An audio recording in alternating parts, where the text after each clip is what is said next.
সম্মানিত ভিউয়ার, আসসালামু আলাইকুম। আজকে আমরা পলিপাস রোগীর অবস্থা সম্পর্কে জানবো। বিগত দিনগুলোতে আমরা চিকিৎসা নিছেন। তাই না ভিডিও আমরা পেজও চলের। ভাইয়ের নাম কিতা? বদরুল আলম, কোন জায়গা থেকে আইছেন? জনতাপুর হরিপুর থেকে। আপনি তো চিকিৎসা নিছেন আমরা আন্নুর জামা সেন্টার থেকে। কিতা অবস্থা এখন? আলহামদুলিল্লাহ, চিকিৎসা নেওয়ার পর থেকে যে আমার যে সমস্যা করতো, যে মাথার ব্যথা, নাকর পরিভাষার কারণে মাথা ব্যথা করতো, যে আলহামদুলিল্লাহ এখন মাথা ব্যথা করে না। লাগলে ভালো আছেন? ভালো আছে। দেখেছেন আপনার অবস্থা? রবীন্দ্র তো এর আগে দেখছেন সকলে। এখন আমরা দেখেছেন এমন কোন অবস্থা বর্তমান।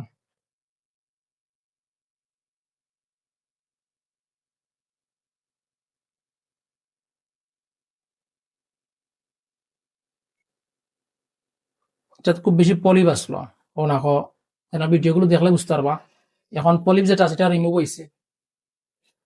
এছাড়া আপনারা চাইলে আমরা চিকিৎসা নিতে পারবা। পলিপাস ছাড়াও চিকিৎসা আছে, হিজামা আছে, পাইলসের সমস্যা, টনসিল, মুখর ব্রণ, চুল ফোড়া, এগুলোর চিকিৎসা আমরা এখান থেকে নিয়মিত দেওয়া হয়। এগুলো ভিডিও অনেক দেখুন না, যার কারণে গিয়া প্রশ্ন করেন যে আর নিম্ন চিকিৎসা আছে না।